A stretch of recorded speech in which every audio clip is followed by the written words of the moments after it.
যে দোকানে থাকবে কোক সে দোকান বন্ধ হোক, এই স্লোগানটি আপনারা সোশ্যাল মিডিয়াতে ব্যাপকভাবে শেয়ার করে ছড়িয়ে দিন, যাতে মানুষ এই কোক খাওয়া বন্ধ করে।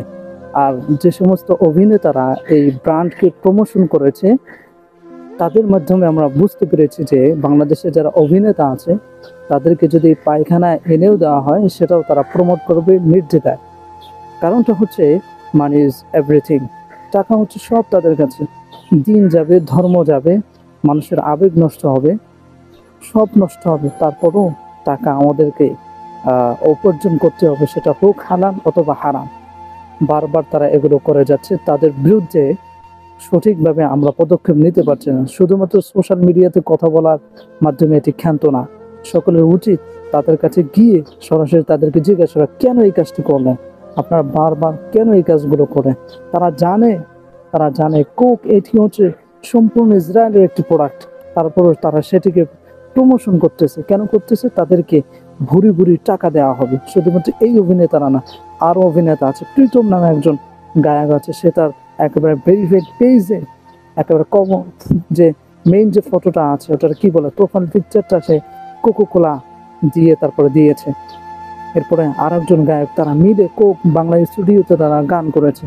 এরকম আরও অভিনেতা আছে, তারা এই কোকোকোলাকে নির্দ্বিধায় তারা সাপোর্ট করে যাচ্ছে, অথচ তাদের বিরুদ্ধে কোনো কার্যকরী পদক্ষেপ নেওয়া হচ্ছে না। আর এই যে কয়েকজন অভিনেতা মিলে এই ব্র্যান্ডটাকে প্রমোশন করার জন্য যে ছোট্ট একটি বিজ্ঞাপন বানিয়েছে, সেটার ভিতরে বলা হচ্ছে যে যে ভাই এটা যে ওই ওই জায়গার, অর্থাৎ এটা যে মানে ইসরায়েলের, এটা আপনি কিভাবে জানলেন? সে বলতে যে অমুকের কাছে জানছে, তমুকের কাছে জানছে। এর মাধ্যমে সে বলতেছে যে আমরা কেউ জানছি না যে এটা অ্যাকচুয়ালি ইসরায়েলের না, এটা অন্য কোনো প্রতিষ্ঠানের। সারা বিশ্বের মুসলমান তারা কি বলদ ভাই? তাদের কি বলদ পেয়েছেন আপনারা যে তারা এই বিষয়টা জানবে না?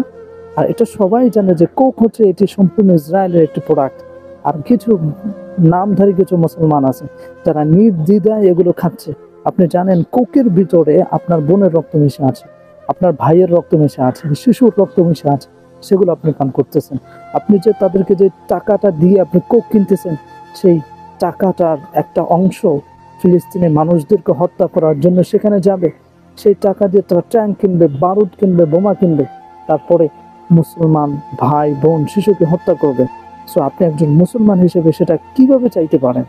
সেই কাজটা আপনি কিভাবে করতে পারেন যদি আপনি না চান যে আমার টাকায় আমার মুসলমান ভাই, আমাদের শিশু, আমাদের বন্ধুকে হত্যা না করুক? তাহলে দয়া করে কোক খাওয়া বন্ধ করুন।